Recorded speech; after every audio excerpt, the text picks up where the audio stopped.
Palavra da Verdade, a exposição bíblica com Hernandes Dias Lopes.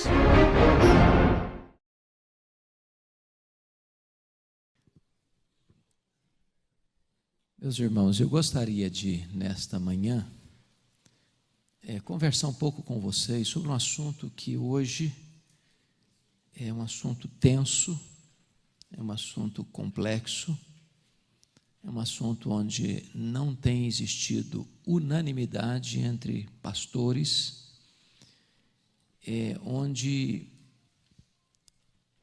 até certo constrangimento da parte de alguns em tocar no assunto, outros exageram ao tratar do assunto, e por isso é necessário nós termos um balizamento claro, seguro na Escritura, para não ficarmos à mercê das ondas que vêm e que vão. Eu queria conversar um pouco com vocês, então, sobre a questão se os dízimos são ainda para hoje. Eu escrevi, juntamente com o pastor Arival, um livro que saiu recentemente, Dízimos e Ofertas são para hoje, e Deus me inclinou a escrever esse livro por uma razão simples. Todas as vezes que eu postava algo nas redes sociais sobre dízimo, chovia de críticas as mais ácidas, e de herege a explorador dos fiéis, acontecia. Palavras assim, bem fortes. Eu gosto muito do senhor, mas nesse ponto o senhor não é bíblico. Acho que o senhor ensina a Bíblia, mas o senhor se desviou da palavra, nesse ponto. Então hoje, quando você diz que você é dizimista, e que você crê nessa verdade bíblica, e que você ensina essa verdade bíblica, para alguns você é um herege, para alguns você é um apóstata, para alguns você é um explorador. E nós não queremos ir 1 centímetro além da Escritura e não queremos ficar 1 centímetro aquém da Escritura. Por isso eu queria tratar esse assunto hoje com vocês aqui. Eu não vou ler um texto específico, porque não é meu propósito expor um texto da Bíblia, mas tratar do tema do assunto. Eu queria começar, esse livro eu escrevi sobre dízimos com 3 capítulos, depois o pastor Ival escreve 3 sobre ofertas, e nos 3 capítulos que eu escrevi, o primeiro capítulo eu trato dos desvios, dos excessos, dos posicionamentos de exploração, que tem, de certa forma, fortalecido essa posição de oposição. Porque quando você encontra um líder religioso extremado, ensinando aquilo que não está na palavra, ou usando de artifícios psicológicos, de técnicas de comunicação, ou de pressão emocional, ou afastando-se do ensino bíblico, quem não é cristão bota todos nós no mesmo balaio, rotula todo mundo. E se existe um discurso que o homem quer ouvir, é esse: você está desobrigado hoje de ser um dizimista, porque dinheiro é algo muito sensível. A única entidade que Jesus tratou de Senhor na Bíblia foi o dinheiro. Jesus não chamou o diabo de Senhor, Jesus não chamou César de Senhor, Jesus não chamou o mundo de Senhor, mas ele chamou o dinheiro de Senhor. Ninguém pode servir a 2 senhores, a Deus e as riquezas. E o dinheiro é um senhor que exige dedicação exclusiva. É por isso que Jesus Cristo disse: onde estiver o teu tesouro, aí estará o teu coração. E, portanto, há muitas críticas, inclusive de gente da mais alta categoria teológica no Brasil, contra o dízimo. Há teses de doutorados contra o dízimo. Há pastores conceituadíssimos de igrejas históricas contra o dízimo. O que vamos fazer? Então, primeiramente, vamos levantar aquilo que eu chamaria de os desvios. Primeira coisa que eu quero destacar é a manipulação para arrecadar dinheiro. Eu rodo por aí, para esse Brasil afora, já preguei em mais de 1.500 igrejas, e em alguns lugares eu tomo verdadeiros sustos, quando eu percebo que a parte mais elaborada do culto é a hora do levantamento de ofertas e dízimos. Onde você nota claramente que a intenção daquele pastor ou daquele pregador é arrancar o último centavo que o cara tem no bolso. E ele usa de artifícios para que ele alcance esse propósito. E fica claro que o sucesso daquele culto é medido pela quantidade de dinheiro arrecadado naquele culto. Quando um culto público se transforma num instrumento, não de adoração a Deus, mas de arrecadação de dinheiro, perdeu o sentido. Perdeu o sentido. Nós não podemos entrar por esse caminho. Eu estava escutando um cidadão certa feita, num programa de televisão, e ele estava expondo sobre Gênesis 22, a exposição até bonita, do sacrifício de Abraão, de entregar Isaac, e eu acompanhando assim, agradando do que ele estava expondo. Quando ele chega na conclusão, ele disse o seguinte: bom, Abraão sacrificou o seu Isaac, você tem que sacrificar o seu Isaac. Então, você tem um carro, dê o carro para a igreja. Você tem um apartamento, passa o apartamento para o nome da igreja. Você tem o dinheiro na poupança, transfira o dinheiro da poupança para a igreja. Bom, aí ele matou o texto, né? Ele torceu o texto. Aí você percebe que toda a pregação que ele fez não tinha uma intenção de edificar o povo, de instruir o povo, mas tinha uma intenção de induzir o povo ao erro. Esse tipo de prática leva as pessoas a se oporem ao dízimo, porque pensam que todos vão ser igual àquele cidadão que estava induzindo o povo àquele erro. Segunda coisa, é a ideia da oferta como barganha. Nós podemos fazer uma coisa errada com motivação errada. Nós podemos fazer uma coisa errada com motivação certa. Nós podemos fazer uma coisa certa com motivação errada. E nós podemos fazer uma coisa certa com motivação certa. Por exemplo, existe a lei da semeadura, não existe? Quem semeia pouco, colherá. Está na Bíblia isso. Mas se eu chego para a minha congregação e digo assim, você tem que dar tanto, porque se você der tanto, você vai receber tanto mais. E essa for a motivação, virou barganha. Então a minha motivação em ser fiel a Deus não é porque eu quero glorificar a Deus, não é porque eu quero que o reino de Deus avance, mas eu quero mais. Então, como eu sou uma pessoa que ama o dinheiro, e se eu vou dar 10 e vou receber 100, então esse é um bom negócio. Isso é um bom negócio, é um investimento na Bolsa Celestial, sucesso garantido.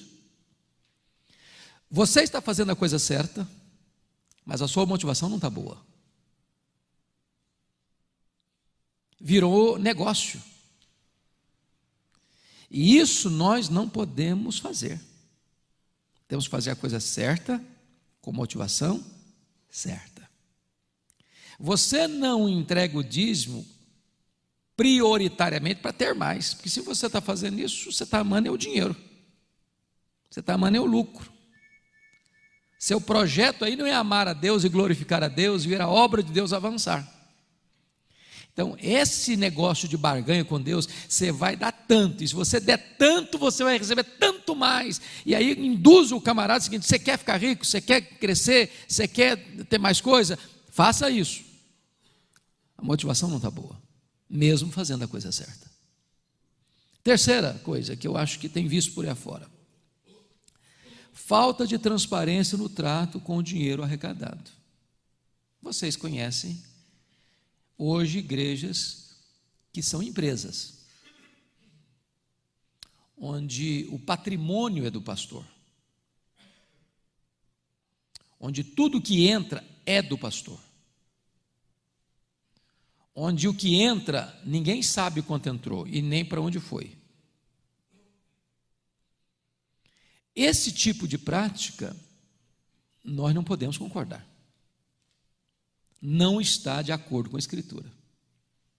Nós precisamos lidar com o dinheiro com muito cuidado, porque nós precisamos manter intacta a credibilidade do ministério, a integridade das motivações. Quer um exemplo? Quando o apóstolo Paulo faz aquele levantamento de ofertas para as igrejas da Judéia, e ele faz isso durante um bom tempo, e ele recolhe um dinheiro considerável, porque até o rei ficou interessado no dinheiro arrecadado, lá em Cesareia. Mas, ao levantar os recursos, Paulo nomeia, há uma nomeação de uma equipe, de um time para levar o dinheiro. Paulo podia levar sozinho, mas ele faz questão de não levar. Por quê? Para manter integridade. Não lide com o dinheiro sozinho. Ainda que você seja íntegro, você tem que evitar a aparência do mal. Aparência do mal. Então, é preciso ter transparência. Quanto entrou, para onde foi, o que foi feito com esse dinheiro.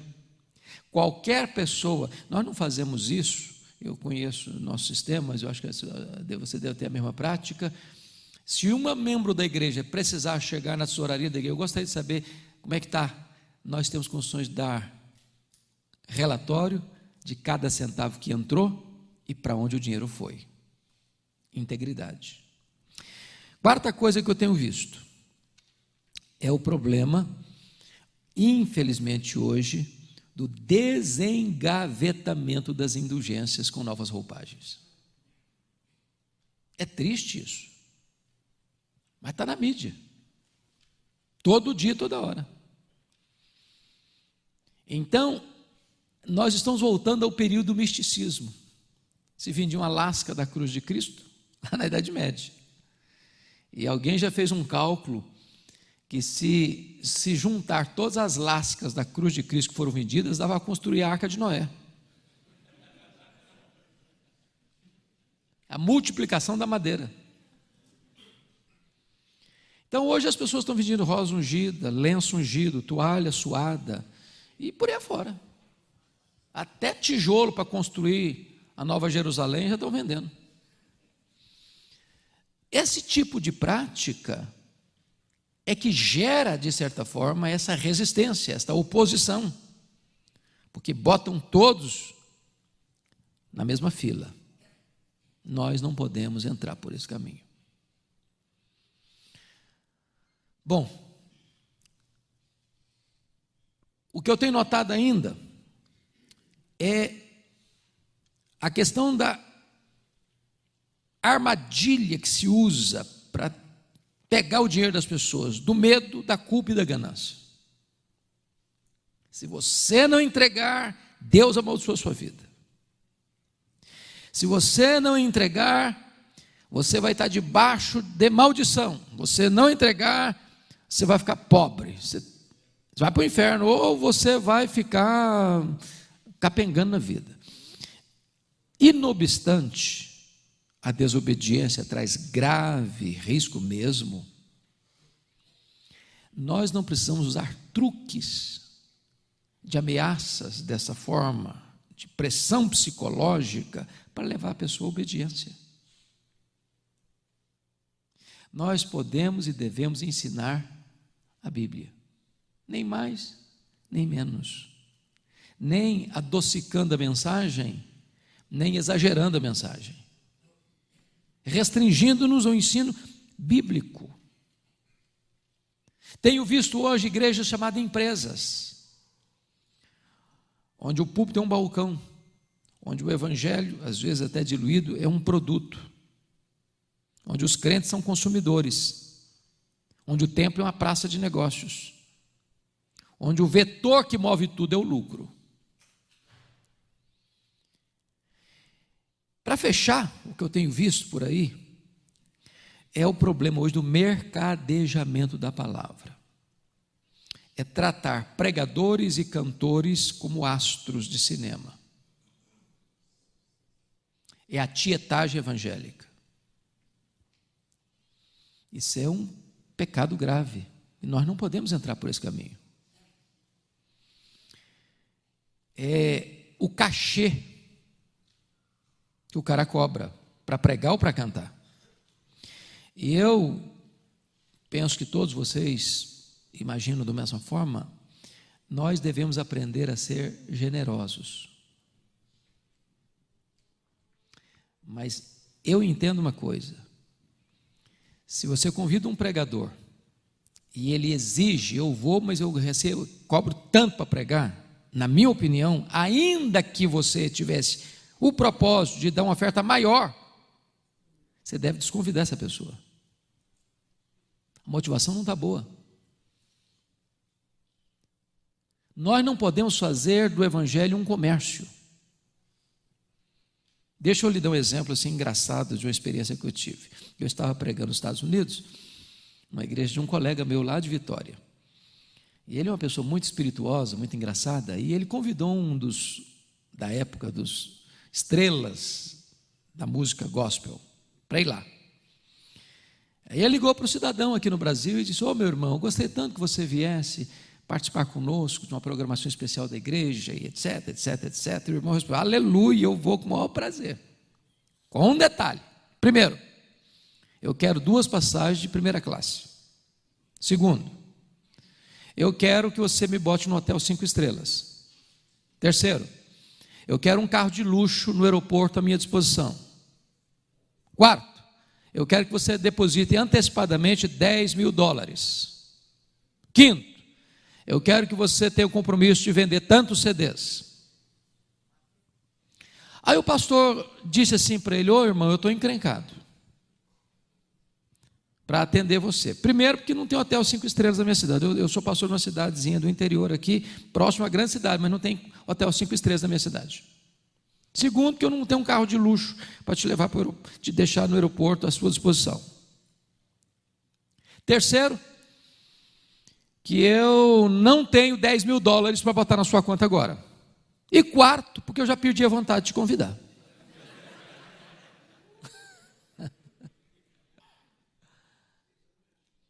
Então, acho que é mais ou menos isso. Eu não estou de forma nenhuma dizendo que nós não devemos ser generosos e honrar as pessoas que nós convidamos. O que eu estou dizendo é que isso não pode virar um comércio. A motivação não pode ser financeira.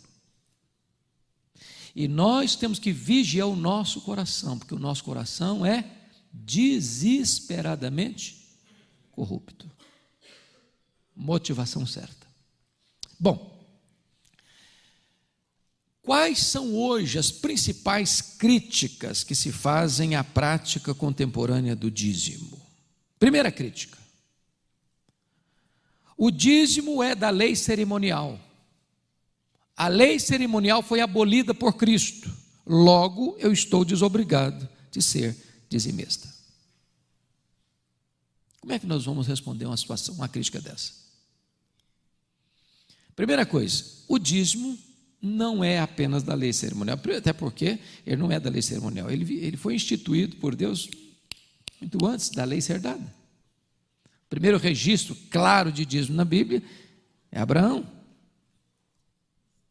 430 anos antes da lei ser dada. Então, ele não pode ser o pacote da lei cerimonial. O dízimo faz parte da lei, sim, foi incluída na lei. O dízimo está presente também nos livros históricos, não apenas no Pentateuco. O dízimo está presente nos livros poéticos. O dízimo está presente nos livros proféticos. O dízimo está presente nos evangelhos. O dízimo está presente nas epístolas. O dízimo está presente em toda a Bíblia. Aí a pessoa entra com outro argumento. Bom, esse argumento não vale. Dizem os críticos. Porque também a circuncisão existiu antes da lei. Fez parte da lei. E hoje nós não circuncidamos mais as crianças com 8 anos de idade. Então o argumento de que o dízimo era antes da lei não vale, dizem os críticos. Como é que você responde uma situação dessa? É verdade, a circuncisão é anterior à lei. A circuncisão fez parte da lei. E é verdade que hoje nós não mais praticamos a circuncisão. Por que não? Porque assim como a Páscoa foi substituída pela ceia, a circuncisão foi substituída pelo batismo. Mas me mostre na Bíblia onde algo substituiu o dízimo. Ao contrário, Jesus ratifica o dízimo. Em Mateus 23, Jesus Cristo diz assim: ai de vós, escribas e fariseus, que dais o dízimo do endro, da hortelã e do cominho, e negligenciais o principal da lei, a justiça, a misericórdia e a fé. Devias fazer estas coisas, justiça, misericórdia e a fé, sem omitir aquelas, a prática do dízimo. Agora, dizem os críticos, não. O que Jesus está combatendo aí é o problema do farisaísmo e não referendando o dízimo. Mas vamos ler o texto. É claro que Jesus está dizendo aí uma censura, fazendo uma censura aos escribas e fariseus. Ai de vós, escribas e fariseus, porque dais o dízimo do endro, da hortelã e do cominho, as hortaliças menores. O que Jesus está combatendo aqui é o dízimo? Não. O que Jesus está combatendo aqui é a prática errada dos escribas e fariseus. Que prática errada? Os escribas e fariseus usavam o dízimo como escudo, como amuleto, como salvo-conduto. Sou dizimista? E agora está tudo bem. Eu conheci um cidadão que descreveu o seguinte: Jó não era dizimista. Porque se fosse, nem Deus podia tocar na vida dele.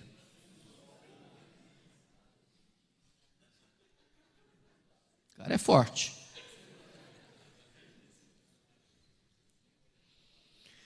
Essa era a ideia dos escribas e fariseus. Sou dizimista? Estou blindado. Sou dizimista? Então o resto é resto. Sou dizimista? Então Deus está obrigado em me abençoar. E Jesus Cristo não combate o dízimo, Jesus combate a prática errada do dízimo. A prática da ostentação. Agora preste atenção comigo. Aqueles que argumentam que eu não sou dizimista, porque o dízimo faz parte da lei, e eu não estou mais debaixo da lei, sim da graça, por coerência hermenêutica, também estariam isentos da justiça, da misericórdia e da fé, porque justiça, misericórdia e fé fazem parte da lei. Quem é a pessoa em sã consciência que diz hoje que eu estou isento da justiça, da misericórdia e da fé?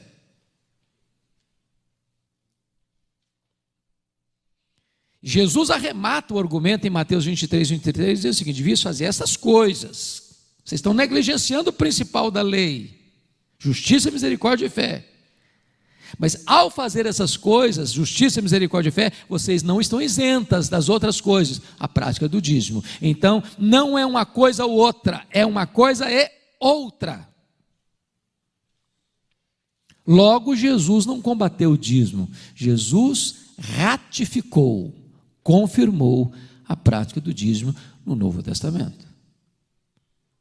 Se é verdade que não mais praticamos a circuncisão, porque era anterior da lei, fez parte da lei, não é verdade que o dízimo sendo anterior à lei, estando na lei, agora não existe mais. Não é verdade.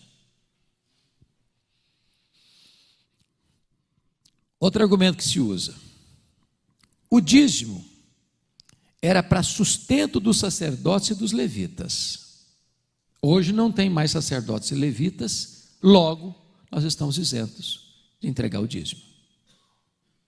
É verdade que hoje nós não temos mais sacerdotes e levitas no mesmo aspecto que tínhamos lá. Porque quem eram os sacerdotes e os levitas? Uma tribo. Hoje, quem são os sacerdotes? Todos nós. Somos raça eleita, sacerdócio real. Porém, quando você vai para a Escritura, o mesmo sistema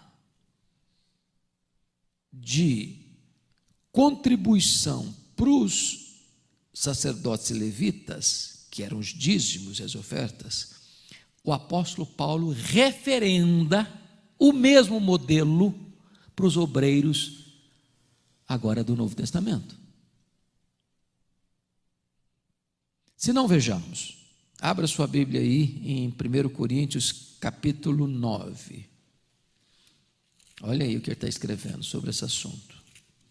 1 Coríntios capítulo 9.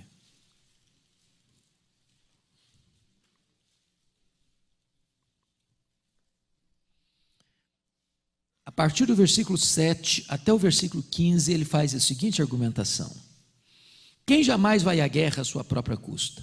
Quem planta a vinha e não come do seu fruto? Ou quem apacenta um rebanho e não se alimenta do leite do rebanho? Porventura falo isto como homem, ou não o diz também a lei? Olha como ele está retomando a lei. Porque na lei de Moisés está escrito: não atarás a boca ao boi quando pisa o trigo. Acaso é com bois que Deus se preocupa? Ou é seguramente por nós que ele o diz? Certo que é por nós que está escrito: pois o que lavra cumpre fazê-lo com esperança, e o que pisa o trigo faça-o na esperança de receber a parte que lhe é devida. Se nós vos semeamos as coisas espirituais, será muito recolhermos de vós bens materiais? Se outros participam desse direito sobre vós, não o temos nós em maior medida? Entretanto, não usamos desse direito, antes suportamos tudo por não criarmos qualquer obstáculo ao Evangelho de Cristo. Não sabeis vós que os que prestam serviços sagrados do próprio templo se alimentam? E quem serve ao altar do altar tira o seu sustento?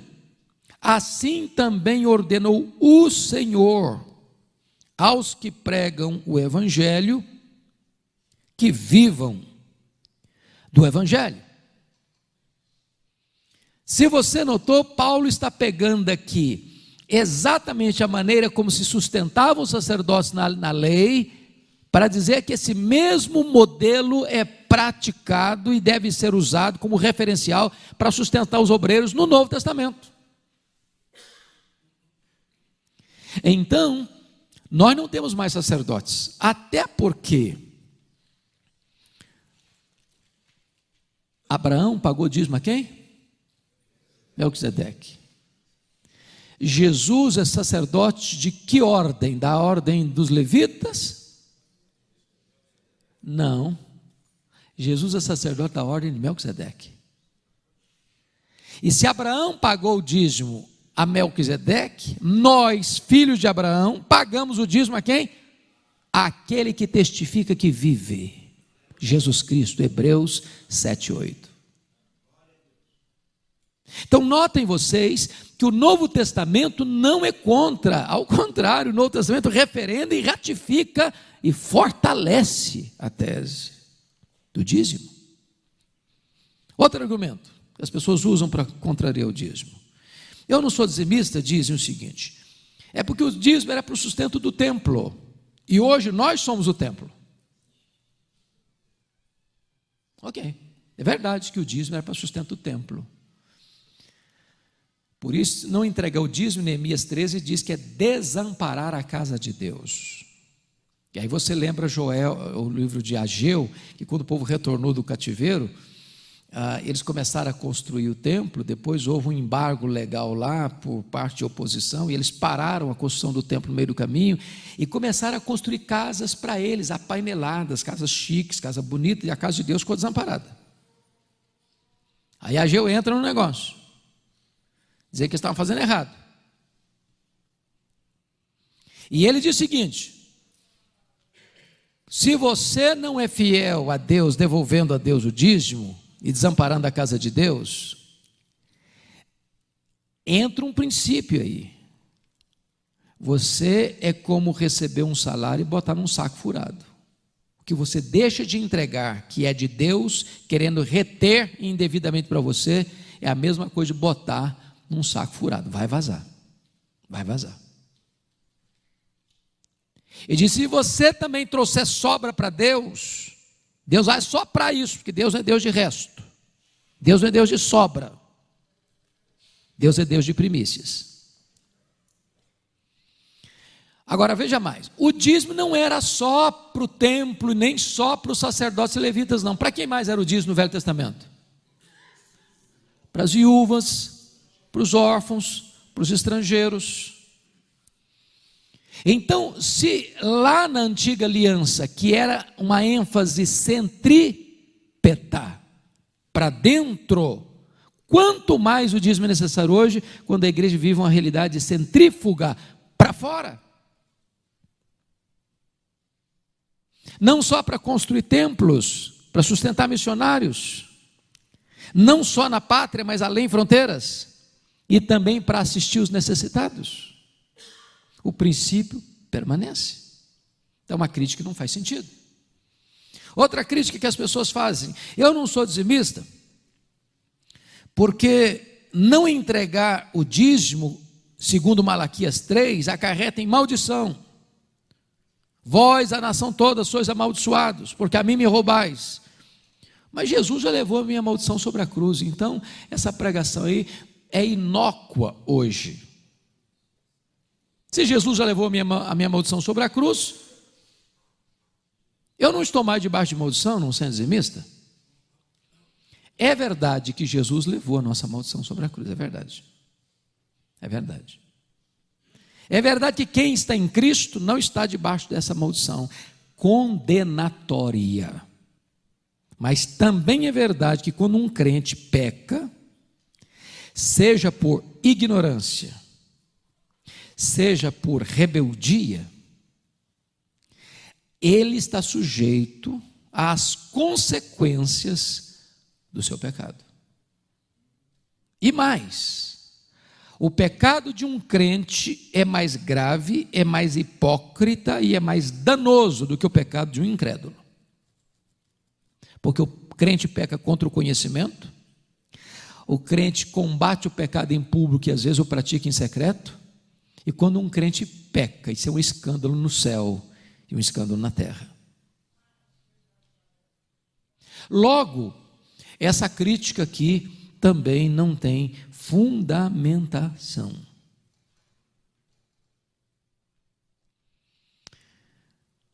Sabe, irmãos, uma das coisas que eu preciso entender é o seguinte: em vez de eu ficar arranjando desculpas para reter o que é de Deus, eu deveria criar motivos para ser generoso com o que é de Deus. Eu li um livro, estava comentando com os pastores hoje no café, ontem no jantar, né? Nós conversávamos sobre isso, que me abençoou muito. Esse livro, ele trata sobre generosidade. Ele não está traduzido em português ainda. E o autor começa o livro dando uma dica muito legal. Ele diz o seguinte: vá no supermercado, compre um jarro bem bonito de vidro. Se você for chique, compre de cristal. Bote na sua sala. Para todo dia você passar e olhar essa jarra. Só uma coisa, você não vai botar flor na jarra, você vai botar terra. Terra. Todo dia você passa e olha para a jarra, para lembrar você duas coisas. Primeiro, de onde você veio? Você veio do pó. Segundo, Para onde você vai? Você vai para o pó. Então, quem é você? Apenas um traço entre pó e pó. Baixa a bola. Baixa a bola. Pergunta: do pó que você veio, quanto você trouxe? Nada. Para o pó que você vai, quanto você vai levar? Também nada, porque você não tem caminhão de mudança e enterro, nem gaveta em caixão. Então você também não tem nada. Porque tudo que está nas suas mãos é de Deus. Você é mordomo de Deus. E diz Paulo em 1 Coríntios 4:2 que o que Deus requer dos dispenseiros ou dos mordomos é que eles sejam encontrados fiéis. Se o dono é generoso e você é mordomo do dono, a única maneira de você ser fiel ao dono é sendo generoso com o que é do dono. O maior problema que as pessoas têm em serem dizimistas e generosos ofertantes é a síndrome de dono. Porque se eu acho que eu sou dono, eu quero para mim, para o meu deleite, para o meu prazer, para o meu conforto. Mas se eu entendo que eu não sou dono, e que o dono que me constituiu como mordomo dos seus bens é generoso, a única maneira de eu ser fiel ao dono é ser generoso com o que é dele. Quando você encontrar uma pessoa tentando dar desculpas para não ser generoso, é porque o coração dela ainda está prisioneira do dinheiro. E o amor do dinheiro é a raiz de todos os males. Que desculpas as pessoas estão dando? Outra desculpa: eu não sou dizimista, porque a contribuição do dízimo, ou a contribuição no Novo Testamento, melhor dizendo, deve ser voluntária e não imposta. Não foi assim que Paulo ensinou? Cada um contribua segundo tiver proposto no seu coração, porque Deus ama quem dá com alegria. Está aí o Novo Testamento ensinando.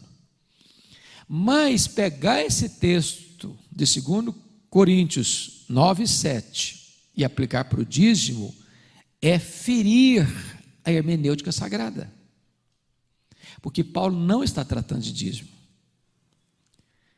1 Coríntios 16, 2 Coríntios 8 e 9, Paulo está tratando de uma coleta especial, de uma oferta especial, que ele está levantando para enviar para as igrejas, para os crentes pobres da Judéia. Isso não é dízimo. É a mesma coisa, por exemplo, de a 8ª igreja chegar o pastor aqui na frente e dizer: meus irmãos, nós temos uma cidade aqui no estado de Minas Gerais que está passando um momento difícil. Os crentes lá teve uma enchente, a casa caiu e os irmãos estão sem casa para morar, sem comida, é uma tragédia. Então nós vamos fazer um levantamento de oferta para enviar para aqueles irmãos. Aí é correto e legítimo o pastor dizer: cada um contribua segundo tiver proposto no coração, porque Deus ama quem dá com alegria. Porque você já viu, e eu também, alguém chegar assim: agora eu quero que vocês entreguem o dízimo. Bom, mas quem me deu autoridade para mudar o que Deus estabeleceu? Outros não, a nossa igreja está fazendo um desconto, fazendo uma liquidação, uma promoção. Agora todo mundo pode acertar o dízimo, não fazer o dízimo 5%. Eu não tenho essa autoridade de mudar a palavra de Deus. Eu não tenho essa autoridade. Então, preste atenção nisso. Cada um contribua segundo tiver proposto o seu coração. E aí, mas eu não estou propondo nada, eu não vou contribuir com nada. Os irmãos, eu não estou feliz, não estou com alegria, então eu não vou contribuir. Eu pergunto a você: você faz uma dívida no banco de R$5.000. Aí você chega para o gerente e diz: olha, gerente, eu não estou propondo no meu coração pagar essa dívida, então eu não vou pagar. Você chega para o eu não estou muito alegre, não, então eu, como não estou com alegria para pagar, eu não vou pagar. Dívida você paga alegre ou triste, varão, com raiva ou feliz. É dívida. Dívida. Eu não dou dízimo, eu entrego dízimo. Eu dou o que é meu. É por isso que Malaquias diz que roubará o homem a Deus. Todavia vós me roubais, vós a nação toda. E a palavra roubar lá não é roubar de batedor de carteira, não. É de assaltante. É de botar o 38 na cara do cidadão. Me dá o que você tem. À força. Afrontosamente. O crente que não entrega o dízimo, ele está afrontando a Deus, assaltando a Deus, apropriando-se indebitamente daquilo que não é dele.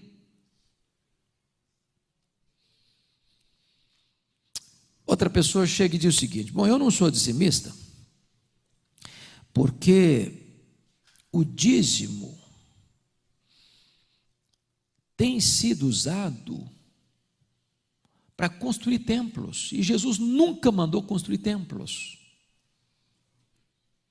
Aí você chega à seguinte conclusão: primeiro, é claro que Jesus não mandou construir templos, e nem você encontra essa ordem no Novo Testamento, até porque não havia licença da parte do Império Romano para fazer isso. Quando o embargo legal acabou, a igreja cristã começou a construir templos. Mas esse argumento é fajuto, porque crente se reúne, não? Vai reunir aonde? Debaixo da ponte? Se você não vai reunir debaixo da ponte, você vai ter que alugar um espaço. Não tem que pagar. Ou você vai construir templo. Então o princípio permanece. É para o sustento da casa de Deus. É para sustentar missionário. É para enviar missionário, é para socorrer os pobres, é para pagar os obreiros que vivem da palavra. Aliás, se você ler 1 Coríntios 9, como nós lemos parte, Paulo abriu mão do salário. Lembra disso que ele abriu mão? Para não criar problema? Abriu mão em que igreja mesmo? Igreja de Corinto. Por quê? Corinto era o quê? Uma igreja mão de vaca, pão dura. Só que quando Paulo saiu da igreja, foi para Éfeso, ele manda uma carta para a igreja de Corinto. Sabe o que ele faz naquela carta? Puxa a orelha da igreja. Por que ele puxa a orelha da igreja? Porque a igreja não tinha pagado para ele o quê? O seu salário. Então preste atenção nesse particular aqui, olha aí, 2 Coríntios 11, vamos ver o que Paulo diz para a igreja. Eu, se eu fosse membro da igreja de Corinto, ficava com vergonha. Olha aqui, capítulo 11, versos 8 e 9, olha o que ele vai dizer para a igreja: despojei outras igrejas, e recebendo o salário, para vos poder servir. Que é isso, Paulo? Você era nosso pastor, e outra igreja que pagou seu salário para ser nosso pastor? Eu falei, é verdade, vocês não me pagaram. Versículo 9: e estando entre vós ao passar privações. Paulo, você era nosso pastor e passou privações? Passei, deu vontade de ir no McDonald's, não tinha dinheiro para comprar um lanche. Vocês não pagaram meu salário? Passei privações sim, enquanto era pastor de vocês. Mas não me fiz pesado a ninguém, pois os irmãos, quando vieram da Macedônia, supriram o que me faltava. Os irmãos da Macedônia eram ricos ou pobres? Pobres. Que isso, Paulo? Quer dizer que os irmãos pobres da Macedônia é que vieram aqui em Corinto, quando você era nosso pastor, para suprir suas necessidades? É verdade, vocês não pagaram o meu salário. Olha isso. Agora, olha o tiro de misericórdia que ele dá nessa igreja, no capítulo 12, verso 13. Ele diz assim para a igreja de Corinto: porque em que tendes vós sido inferiores às demais igrejas, senão neste fato de não vos ter sido pesado, perdoai-me esta injustiça. Sabe o que ele está dizendo? É uma vergonha. Sabe, igreja de Corinto, vocês foram inferiores a todas as demais igrejas, num quesito: Vocês não pagaram o meu salário. Perdoe-me essa injustiça, eu devia ter cobrado de vocês. O que Paulo está dizendo aqui? Que o obreiro tem o quê? Direito de receber da igreja que ele é pastor o seu digno sustento, seu digno salário. Não se ata a boca do boi que debulha. E Deus não está preocupado com o boi, diz Paulo. Deus está preocupado com os seus servos. Dois extremos nós não podemos ter. Nós não podemos ser pastor por causa de dinheiro. Você conhece aquele tipo de pastor que chega na igreja, louvado seja o Senhor, Deus me mandou para cá, e eu tive assim muita alegria, porque Deus me orientou para vir para cá. 2 meses depois já recebe um convite com duplo salário, uma igreja maior. Diz: meus irmãos, o Espírito Santo está me conduzindo para uma nova direção. Nossa motivação não é dinheiro, mas a igreja não pode reter daquele que trabalha aquilo que é digno dele receber. Outra pessoa dizia: eu não sou dizimista. Sabe por quê? Eu não sou dizimista porque o dízimo era o imposto do Estado teocrático, e hoje nós pagamos imposto de renda. Eu já vi pastorzão falar isso. Irmãos, é uma bobagem isso. Eu pergunto a vocês: quando acabou o regime teocrático lá do período dos juízes, e Samuel unge Saul como rei, passando da teocracia para a monarquia, eu pergunto a vocês: o povo foi dispensado de entregar o dízimo porque começou a pagar imposto? Sim ou não? Claro que não. Uma coisa não tem nada a ver com outra. Aliás, isso fica claro na palavra de Jesus em Mateus 22: dai a César o que é de César, e a Deus o que é de Deus. Você tem compromisso com o Estado, você tem compromisso com Deus. Você paga imposto e você devolve dízimo. Outra pessoa diz: eu não sou dizimista. Sabe por quê? A igreja devia se fazer o seguinte: o que seria correto, dizem esses críticos? Você faz um orçamento. A igreja tem 500 membros. Quais são os nossos projetos para esse ano? Vamos construir um templo, vamos comprar um terreno, vamos mandar 2 seminaristas para o seminário, vamos enviar 3 missionários para o estrangeiro. Quanto custa isso? X. Então vamos fazer agora uma cotização entre os membros para suprir essa necessidade. Resolvido o problema. Mas eu pergunto: é assim que Deus ensina? Nós somos um condomínio agora? Temos cota? Não, eu não posso mudar o que Deus estabeleceu. Eu não tenho autoridade nem para acrescentar e nem para tirar.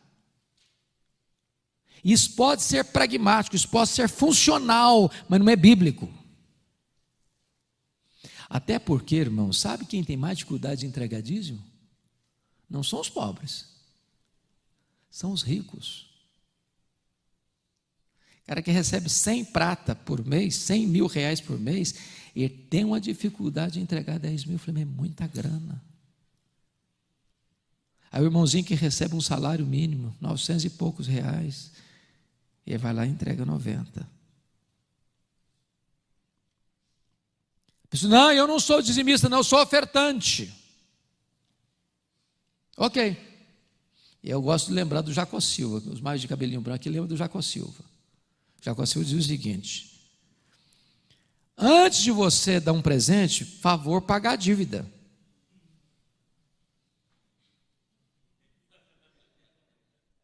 Não dê um presente tentando com isso isentar-se da dívida.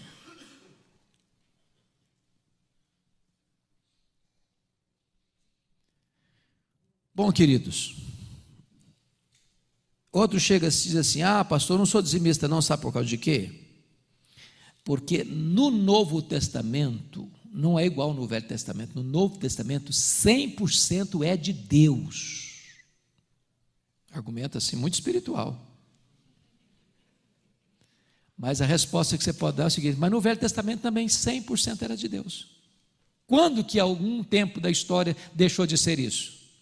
Salmo 24, versículo 1, do Senhor é a terra e sua plenitude. Sempre 100%, tudo foi de Deus. Mas quem usa esse argumento, agora tudo 100% é de Deus, e agora o nosso negócio é ofertar quando o coração tocar, pode perceber isso, essas pessoas, se você for contabilizar, não entregam 10%, dizendo que 100% é de Deus. Então isso é um argumento, um invólucro de desculpas para encobrir uma mentira. Outro diz, não, eu não sou dizimista, não, pastor, porque não sobra. É verdade, não vai sobrar mesmo não. Porque se sobrar, Deus não é Deus de sobra. Lá no passado, a gente dava sobra para os cães. Hoje não. Hoje pet tem vida melhor que gente.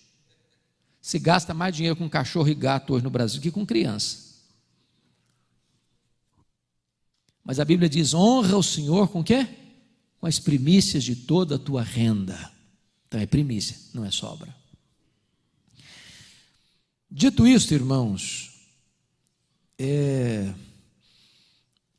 eu gostaria de abrir o nosso parlamento aqui para perguntas. Se a gente puder ajudar em alguma coisa, eu tenho muito prazer, porque as desculpas são muitas. E eu gostaria que você e eu aqui hoje pudesse pensar o seguinte: eu não quero ir além, não quero ficar aquém, mas nós precisamos ter resposta para os críticos. Nós precisamos ter resposta para os críticos. Nós temos que dar razão da esperança que é em nós. Nós precisamos fazer algo com consciência, fundamentado na Escritura. Deixa eu usar um outro argumento que é muito comum escutar por aí afora. Pastor, sabe por que eu não sou dizimista? A igreja não administra bem. Deixa eu dizer uma coisa para você. Deus te deu uma ordem, entregar o dízimo. Mas Deus não constituiu você juiz do dízimo que você entregou. Se você está percebendo que a igreja que você está entregando o dízimo não está administrando bem, você tem duas atitudes a fazer. Primeira delas, procure o pastor da igreja. Seja claro sobre isso, pastor, sou membro dessa igreja, sou dizimista fiel. Eu acho que tem isso que está acontecendo que não tem fundamentação na palavra de Deus. Porque talvez a liderança precise ser alertada.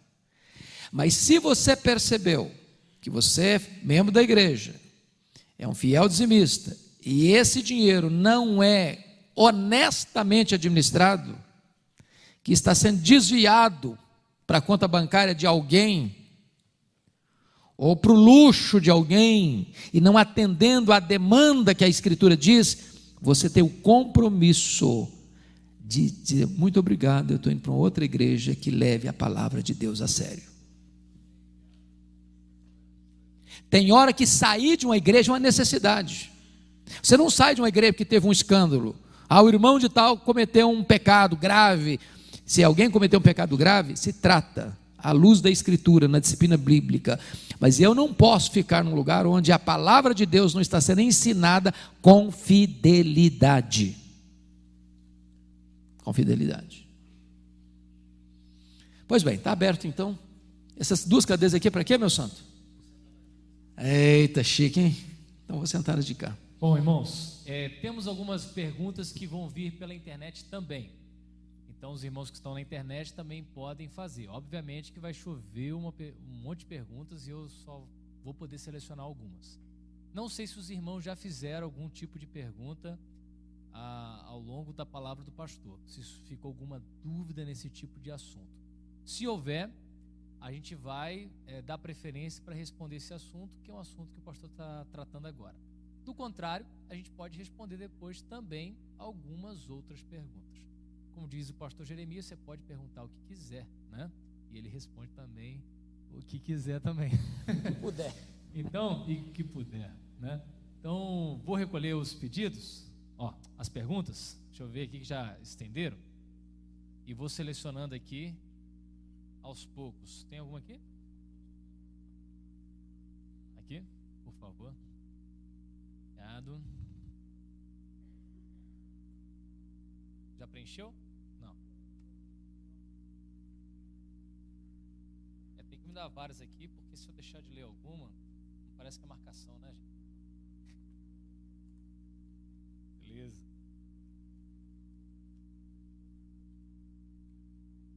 Irmãos, está um barulhinho na caixa aqui, eu não sei se consegue retirar. Se conseguir, vai ser muito bom.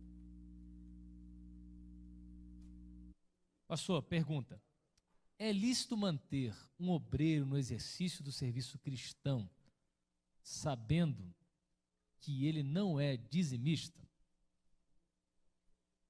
Veja bem,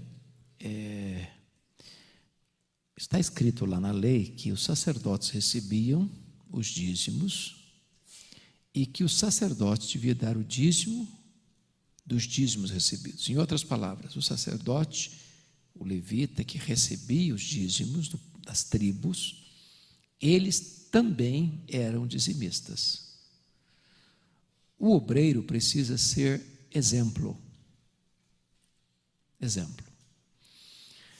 Se porventura esse obreiro não entende o assunto, não crê assim, ele precisa ser instruído. Se por um revés na vida ele deixou de entregar, que não deveria, mas deixou de entregar por um tempo, por uma situação conjuntural da vida dele, eu acho que ele precisa ser confrontado e ensinado à luz da Bíblia a pôr isso em ordem na vida dele. Agora, minha visão, se ele não crê ou resiste, então, se esta igreja tem essa prática, que penso eu ser bíblica, ele não tem condições de exercer liderança espiritual, porque deixou de ser exemplo para os fiéis. Nessa ideia, se a gente tem, seja um ministro que é o pastor, seja um oficial, um líder da igreja, tem que ser ele não pode administrar uma coisa que ele não crê e não participa. Bom, eu acho que essa pergunta aqui é uma pergunta que todos nós já recebemos e vamos continuar recebendo. O dízimo é do líquido ou do bruto? Eu gosto da resposta que o pastor Seni Tavares, que é conhecido de vocês aqui, dá. Você quer receber a bênção do líquido ou do bruto? Fica a resposta aí para você pensar. Talvez alguma dúvida seja, em alguns casos, por exemplo, lógico, se a pessoa é um autônomo, né? E ele tem um negócio dele, e se para o negócio dele ele gasta R$20 para fazer um produto, mas ele lucra 5, obviamente que tem que dar do lucro dele. E não exato. O dízimo é do lucro. Né? É do lucro. Agora, se eu recebo, pergunta, eu recebo o meu salário, eu entrego do bruto, porque eu entendo que quando alguma coisa é descontada, eu também sou usufrutuário daquele benefício. Então, eu entendo que se você é assalariado, por exemplo, eu entrego do bruto. É a minha prática e entendo que é o correto. Pronto. Entendo que é o correto. Alguém vai chegar e falar assim: não, eu já tirei meu aluguel, já tirei a conta de luz, já tirei... Veja bem, eu vou dar o dízimo, toda vez que eu começar a fazer conta para subtrair, eu tenho que pensar na minha motivação. Porque não pode ser peso, irmãos. Os mandamentos de Deus não são penosos, diz a Bíblia. É por isso que Deus se importa com motivação. A ação certa precisa vir acompanhada da motivação certa. Esse aqui já foi lido. A infidelidade no dízimo está vinculada à salvação? Ou seja, a sua salvação está condicionada à fidelidade do dízimo? Para mim, salvação está vinculado a crer em Jesus. Pronto, ponto final. A todos quantos o receberam, deu-lhes o poder de serem feitos filhos de Deus. Eu não poderia dizer que o dízimo é um segundo caminho de salvação. Agora, um cristão genuíno, ele se submete à autoridade da Escritura. Se submete. Pode ter o caso de um cristão verdadeiro ter dificuldade em entender, e eu até creio que gente que se opõe ao dízimo hoje seja gente crente, verdadeiramente crente. Pode ser um problema teológico, que precisa de apologética, que precisa de diálogo, precisa de discussão, precisa de aprofundamento, precisa de conversar à luz da Escritura. O que eu acho que é impossível é um cristão salvo, claro, mesmo entendendo a palavra de Deus, eu não aceito a palavra de Deus, eu desobedeço a palavra de Deus, porque a desobediência resoluta e deliberada, penso eu, é uma evidência da não conversão. Não sei se eu estou sendo claro no que eu estou falando. Eu não estou dizendo que você só é salvo se você for dizimista. Não, a salvação não passa por dízimo, não passa por batismo, não passa por igreja, não passa por ser reformado ou arminiano, não passa por isso. Salvação é em Jesus, ponto. Só Jesus salva, ponto. Agora, o salvo é alguém que se submete à palavra de Deus. Esse é o ponto. E quando o dízimo não é levado à igreja, mas diretamente a pessoas em necessidade? Muito boa pergunta. O princípio bíblico que está lá no Velho Testamento e que também deve reger no Novo Testamento: trazei todos os dízimos à casa do tesouro. Meu papel como crente é entregar e não administrar. Não tenho eu competência de administrar o dízimo. Não, eu sou dizimista, mas eu vou entregar 5% na igreja, 2% eu vou mandar para o missionário lá na Amazônia, 3% eu vou mandar para os pobres que estão favelados. Não, eu não sou administrador do dízimo. Eu posso até, como membro da igreja, comunicar à minha igreja do desejo que eu tenho, que a liderança da igreja estude a possibilidade de atender esta ou aquela necessidade que eu estou vendo, que talvez a liderança não saiba. Mas eu pegar o dízimo, que não é meu, é de Deus, e eu administrar, não é o que o Novo Testamento nem o Velho Testamento nos ensinam. Me perguntaram: só tenho o dinheiro de pagar a conta de luz. Pago a conta de luz ou dou o dízimo? Essa pergunta é, assim, bem sutil. Bem sutil.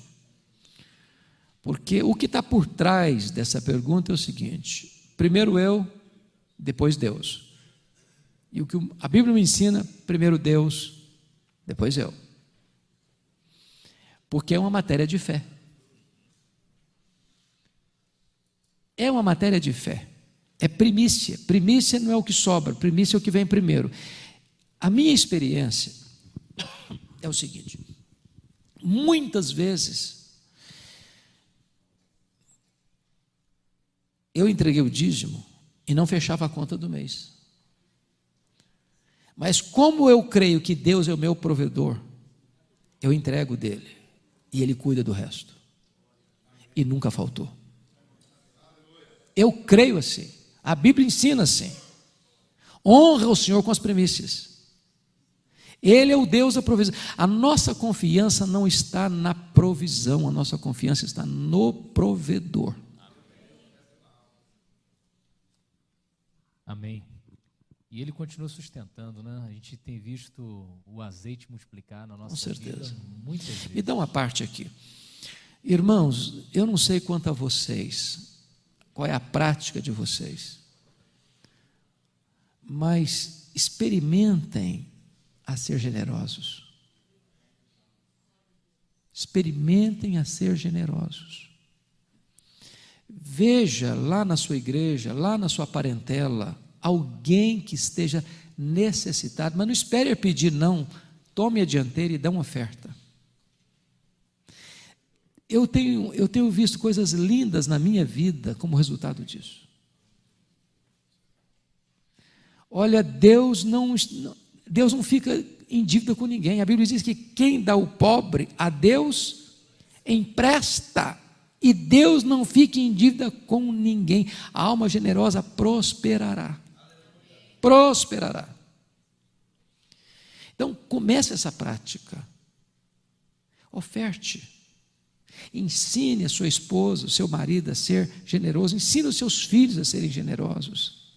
Mostra para a sua família a bênção que é. E eu não estou falando de retorno financeiro só, não. O que é que Jesus Cristo ensinou lá em Atos 20, 35? Mais bem-aventurado é dar do que receber. Então, em vez de fazer conta para reter, abra o coração para dar. Quanto mais você dá, mais você tem. Porque a Bíblia ensina isso. Deus multiplica a sua sementeira. A sua sementeira. Bom, irmãos, temos muitas perguntas, certamente a gente não vai conseguir responder todas, mas acredito que as respostas aqui vão abarcar várias aqui, né? E próxima pergunta. Para ser considerado oferta, o valor deve ser excedente ao meu valor do dízimo? Para ser considerado oferta, o valor deve ser excedente ao meu valor do dízimo? Isso é regra? Veja bem, dízimo, a palavra em qualquer vernáculo significa 10%. Qualquer vernáculo, dízimo é 10%, não é 9,5%, não é 5,5%, 10%. Então você entrega o dízimo e depois você oferta.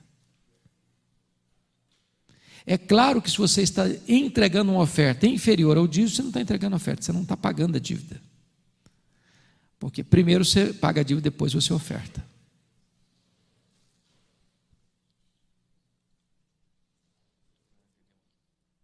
Há uma crítica que o dízimo não era entregue em moeda, mas entregue 10% em cima do plantio. Também era em dinheiro no Velho Testamento. Era em plantio e em dinheiro. Você tem que entender o seu contexto. Também, né? O seu contexto. Era uma região agrícola, nem sempre o comércio estava desenvolvido. Então, o produto da terra era entregue. Mas também, quando isso não era possível, era entregue em dinheiro, também no Velho Testamento. Então, o princípio é o mesmo. Como se houver uma igreja que não usa o dízimo e ofertas em obras sociais, parte dele? O que eu entendo no Novo Testamento é que evangelização e ação social caminham juntas. Lembra em Gálatas 2,10, quando Paulo vai para os gentios, os colunas da igreja de Jerusalém disseram para ele: você vai para os gentios, mas não se esqueça dos pobres. Então, uma igreja, ela precisa cuidar não só da alma, mas também do corpo. Vamos pegar me dá só um tempinho para explicar isso melhor. Pensa comigo que no Novo Testamento nós já estávamos recebendo uma forte influência do gnosticismo.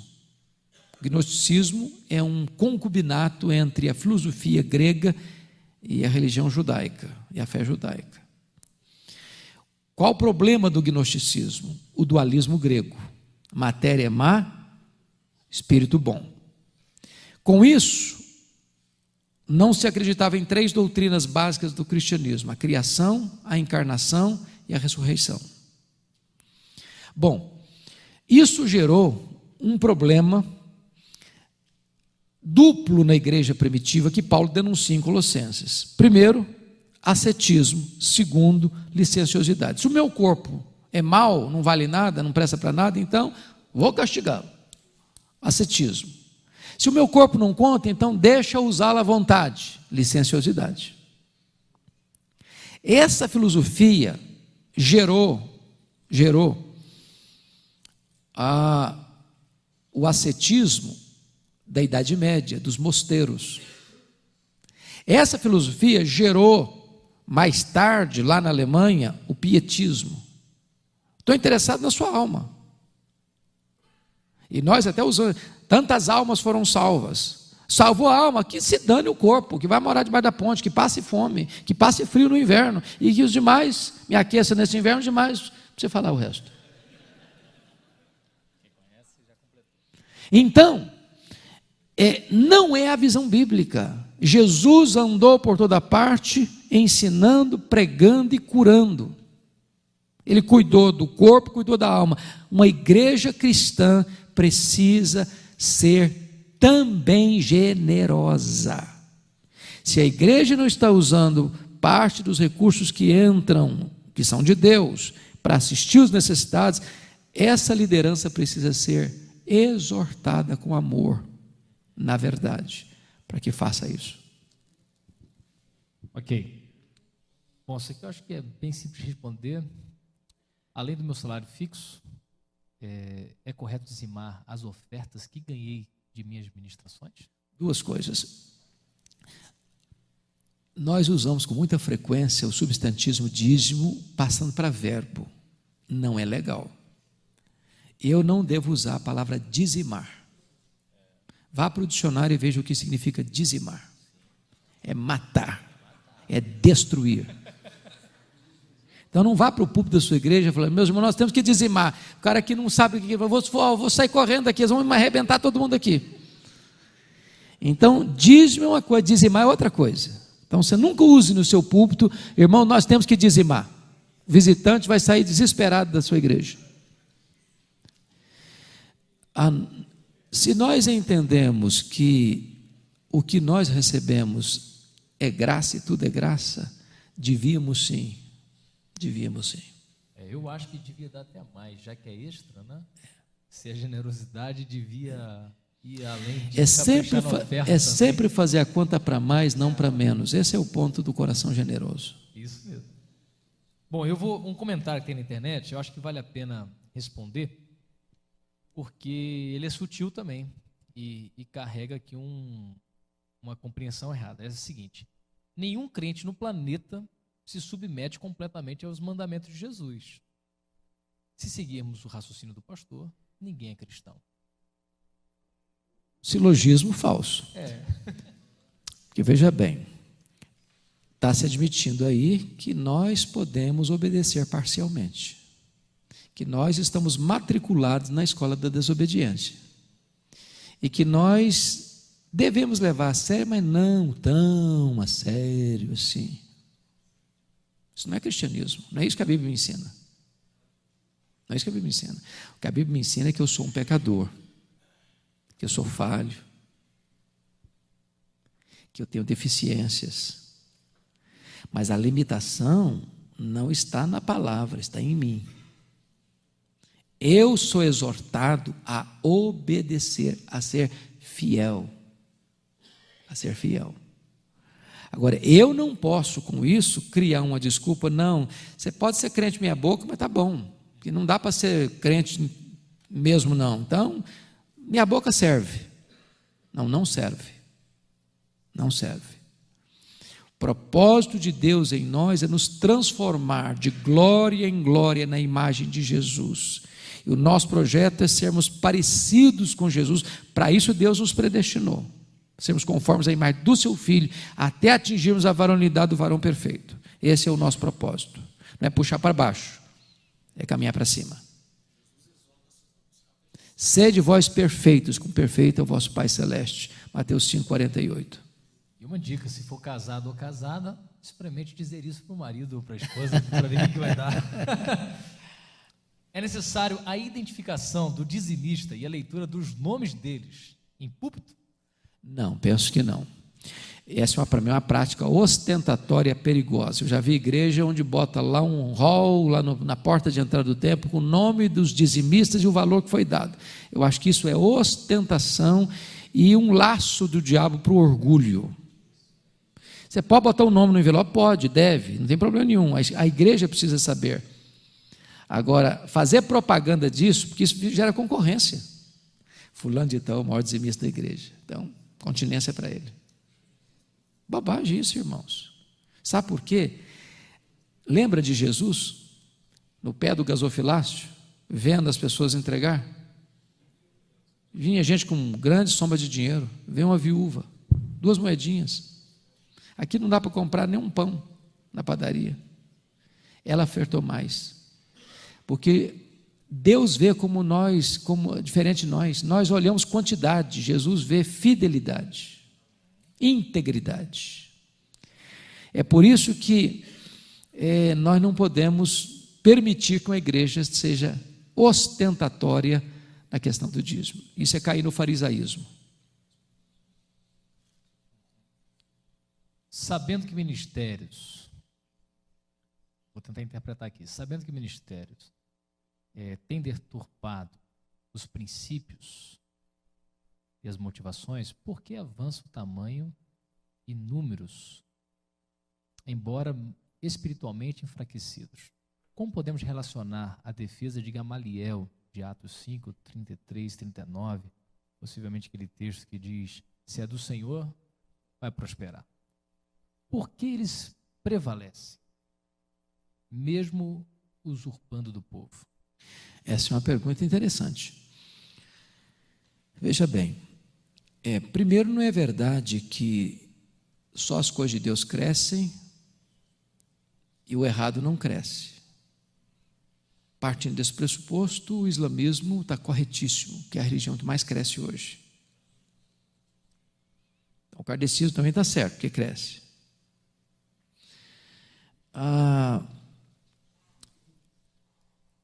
É claro que uma pregação hoje que agrada os ouvidos, uma pregação que manipula as pessoas, e sobretudo um grupo que é sensível e facilmente manipulado, porque você pega aquilo que ele quer, que é saúde, dinheiro e libertação.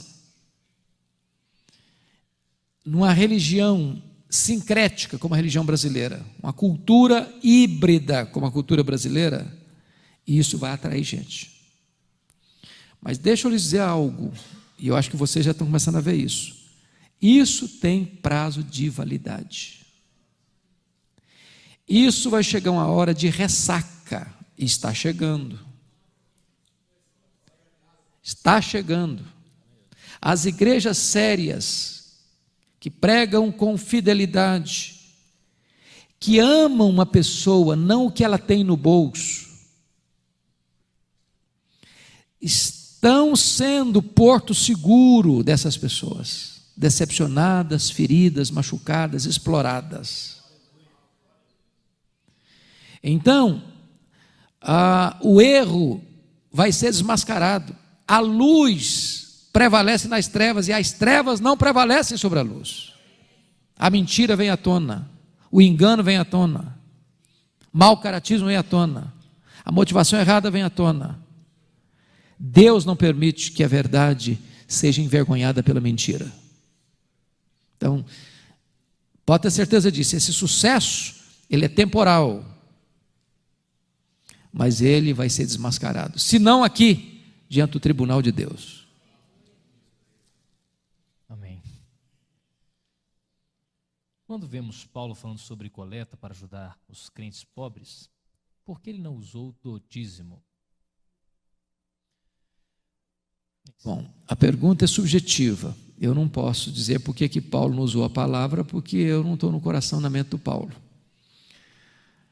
Mas o que é importante é que quando Paulo foi tratar do sustento da obra, que não tem a ver com oferta de assistência social, mas do sustento do ministério, ele puxa para a argumentação dele o mesmo texto que era usado para a sustentação dos levitas e sacerdotes. E lá ele referendo o dízimo. Agora, mesmo nas ofertas, o mesmo princípio do dízimo é estabelecido. Que princípio? O princípio da porcentagem, de acordo com a sua renda, de acordo com o que você tem, da proporção, da proporcionalidade, a palavra que eu queria era essa, da proporcionalidade e da constância. É o mesmo princípio do dízimo. Eu não entrego o dízimo, a não ser que seja um agricultor que faz uma colheita uma vez por ano, ou 2 vezes por ano, mas se eu recebo o salário mensalmente, eu entrego o dízimo mensalmente. Como acontece nos Estados Unidos, que às vezes a contribuição é semanal, segue semanal. Se é anual, é a colheita do café que tem uma vez por ano, é anual. Mas é com a proporcionalidade, com a temporalidade com que você recebe e com a proporcionalidade do que você recebe, é que o dízimo deve ser entregue. Bom, você até responde a uma pergunta que foi feita, que é se a gente... muitos críticos falam que o dízimo é dado uma vez só e não diversas vezes. É justamente por causa disso, depende de como que a pessoa recebe. Recebe. Se ela quiser dar diariamente, dependendo do trabalho... Se ela recebe diariamente, entrega ela diariamente. até pode fazer isso, né? Perfeito. Da entrada geral dos dízimos e ofertas, qual o percentual razoável para salários dos obreiros? Bom, eu penso que essa pergunta é difícil de responder nesse sentido, porque depende da igreja. Por exemplo, uma igreja que tem uma entrada pequena, ela vai usar aí às vezes 10, 20, 30, 40, até 50, até mais para o sustento. Mas uma igreja que tem uma entrada, mega entrada, às vezes ela vai usar 5%, às vezes 3%, depende. Então não tem uma proporcionalidade. O que é princípio é que a igreja deva pagar os seus obreiros de maneira digna. Digna. Então, aqui tem dois extremos, irmãos. O extremo da igreja mão de vaca, porque tem igreja que paga salário de fome, porque tem uma visão errada de que quanto mais miserável financeiramente a pessoa, mais piedosa ela vai ser. E o obreiro que acha que ele é um mega, super mega, top mega, e quer salários astronômicos. Então, acho que precisa trabalhar essas duas coisas: a igreja generosa e o pastor não motivado pelo dinheiro. Em Mateus 23, Jesus está falando aos judeus, em Atos 21 ou 25, 24, 25, a igreja de Jerusalém faz uma diferença de obrigação aos judeus e aos gentios. Não seria este um motivo de, em Mateus 23, ele está falando apenas aos judeus? O dízimo seria apenas aos judeus? Eu acho Em absoluto. Até porque quando Paulo está ensinando em Corinto, ele está falando para a igreja gentílica. Então, o mesmo princípio que é usado para judeus, é usado para gentios. A igreja é formada de judeus e gentios. Então, não tem um peso A para um e um peso 0 para o outro. Existe algum registro? Outra pergunta. Aí não tem nada a ver com dízimo e oferta. Então, se alguém mais tiver algumas outras perguntas, pode mandar, que a gente conseguiu responder aqui. Uma vez que fomos concebidos em pecado, totalmente diferente mesmo. As crianças que morrem vão para o céu ou para o inferno? Eita! Se for presbiteriano, ótimo. Pois bem, irmãos, essa é uma pergunta complexa, extremamente complexa. E eu preciso dar um pouquinho de atenção de vocês para o seguinte: não há consenso no meio reformado sobre este assunto. E eu vou explicar. Na Assembleia de Westminster, que se reuniu em 1643 e 1649, no bojo da Guerra Civil, do exército do parlamento, comandado por Oliver Cromwell e o rei Carlos I, aquela assembleia foi formada por 151 teólogos, alguns deles supralapsarianos e a maioria deles infralapsarianos. O presidente da assembleia era supralapsariano. E a diferença entre supra e infra é que nós somos, via de regra, infra. A confissão de fé, na sua maioria, é infra. É que os decretos de Deus, eles são eternos e unos. Mas a ordem antológica e não cronológica, porque se foi eterno, então não tem 1, 2, 3 depois, é que no supra, Primeiro, Deus decretou criar. Segundo, Deus decretou estabelecer uns para a vida eterna, outros para a condenação eterna. Terceiro, Deus decretou enviar Jesus para morrer pelos eleitos. De tal maneira que uma pessoa vai para o céu ou para o inferno pelo decreto divino. No infra, primeiro Deus decretou criar, depois Deus decretou criar, depois Deus decretou permitir a queda, depois Deus decretou salvar alguns pela sua graça e aplicar no outro o seu juízo, de tal maneira que a causa da salvação é a graça, a causa da condenação é o pecado. Jesus Cristo diz que o Espírito Santo vem e ele convence do pecado, da justiça e do juízo. Do pecado porque não crê em mim. A minha visão desse assunto é a visão da igreja americana, que fez uma revisão de um ponto da confissão de fé, da vocação eficaz, que dá o seguinte: a criança morrendo, sendo eleita, vírgula, ela vai para o céu. Meu entendimento disso, foi o que a igreja americana fez, é que nenhuma criança vai para o céu porque é inocente. Nós não cremos nisso. Já fui em funeral de criança, um anjinho, inocente. Não, nenhuma criança é um anjinho. Toda criança é concebida em pecado. E nenhuma criança é salva por ser criança.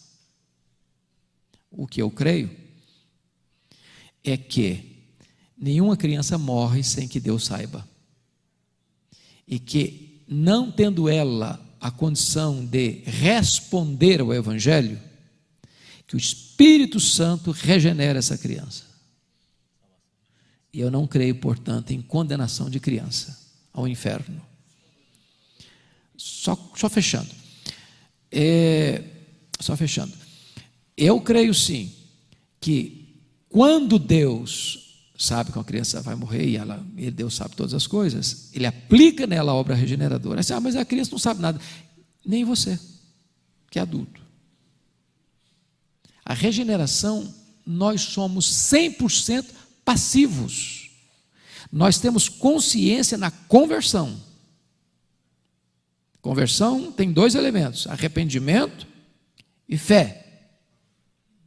Mas na regeneração, eu pergunto a você, que participação você teve quando você foi concebido no ventre da sua mãe?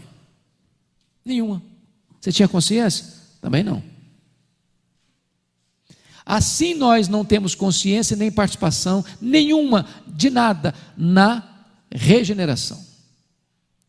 Agora, a regeneração torna-se pública na conversão. E aí eu tenho consciência, porque eu sou convocado a me arrepender e a crer.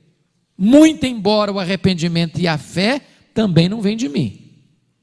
É Deus quem dá o arrependimento e é Deus quem dá a fé. Eu não vou polemizar com isso, e eu peço permissão a você, porque dentro da igreja presbiteriana ou das igrejas reformadas tem aqueles que creem que nem toda criança que morre está salva. Por Jesus, pela graça, pela obra do Espírito Santo. E outros que creem que toda criança que morre são regeneradas pelo Espírito Santo, porque são eleitas de Deus, são regeneradas pelo Espírito Santo, estão salvas. Eu creio assim, e respeito quem pensa diferente, mas é um entendimento que eu tenho, e que a igreja americana, se vocês lembram lá, a Confissão de Fé, foi revista esse ponto em particular.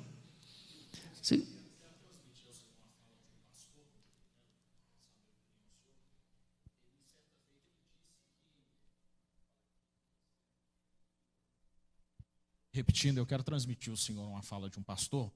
Certa feita ele disse que as pessoas que nascem com má formação cerebral, e essas pessoas que têm paralisia, entendeu? Não conseguem ter uma mentalidade apurada, essas pessoas vão ao inferno.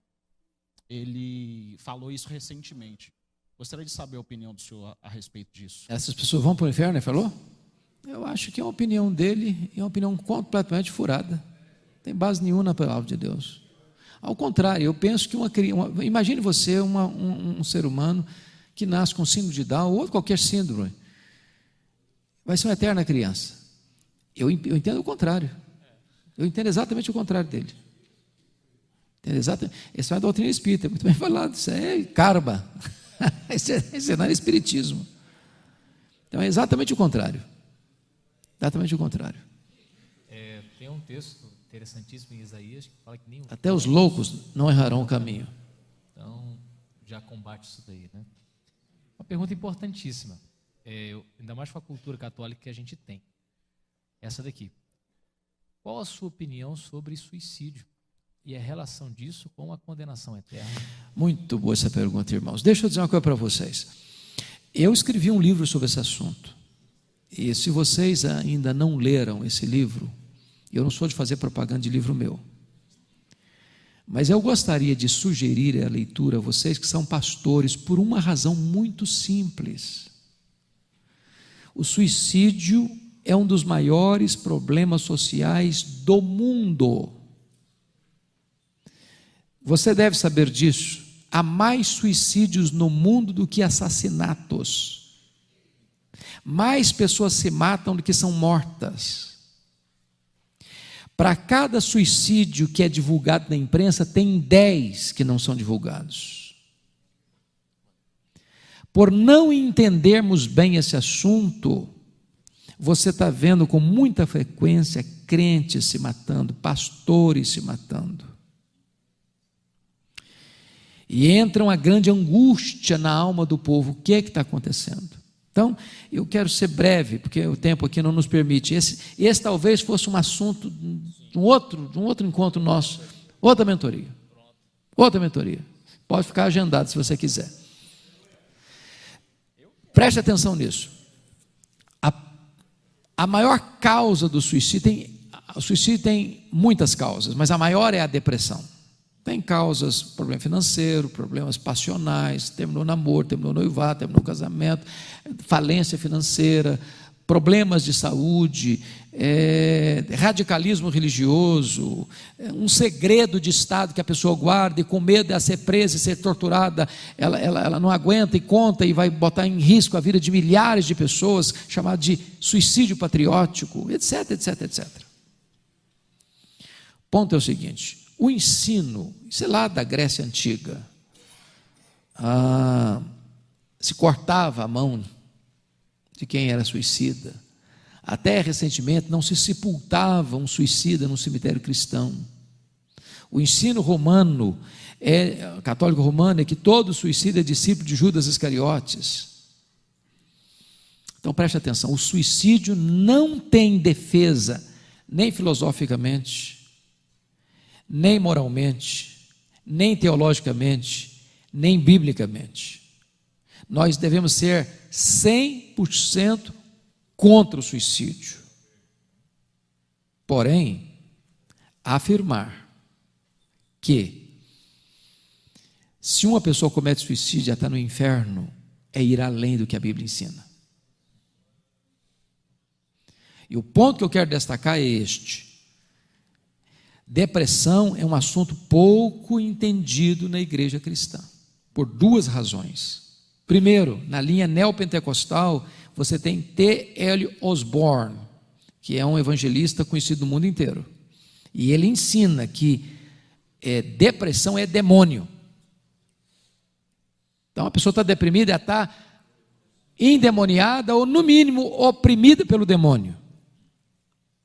No outro extremo, na linha calvinista, reformada, você tem J. Adams, que é conhecido dos pastores aqui, Manual do Conselheiro Cristão, todo seminarista estudou J. Adams no seminário.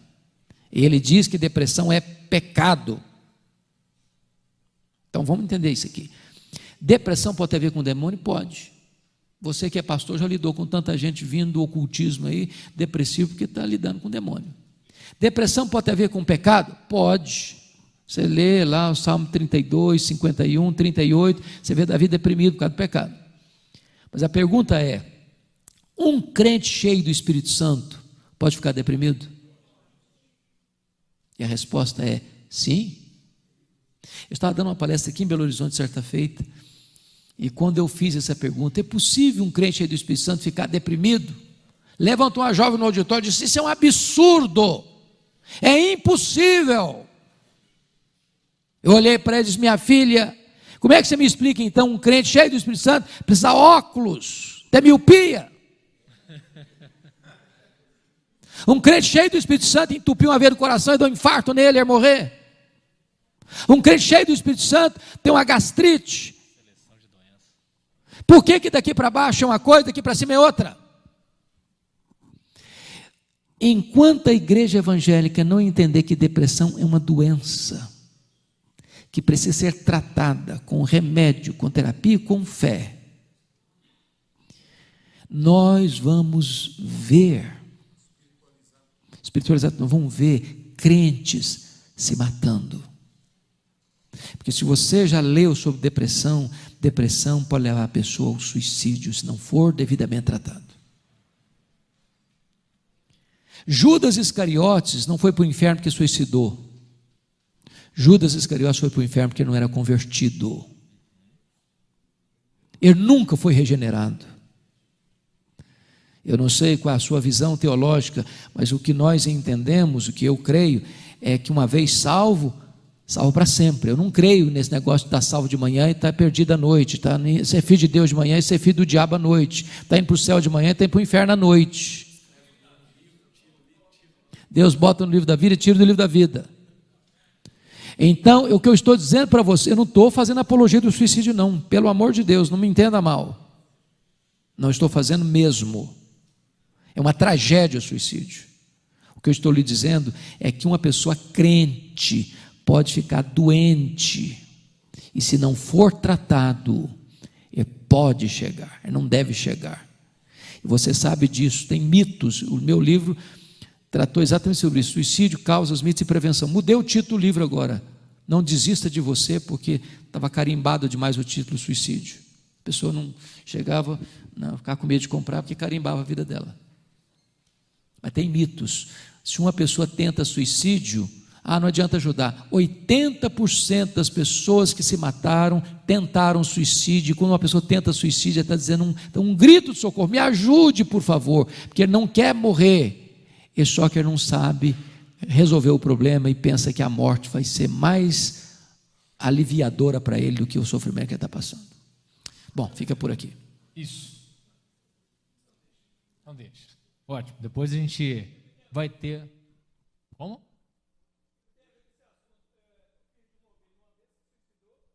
Uhum.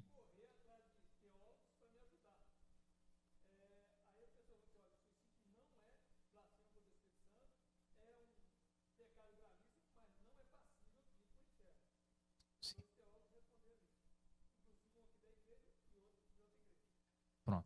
Não é blasfêmia contra o Espírito Santo mesmo, a Bíblia não ensina isso. Bom, agora, só um pouquinho.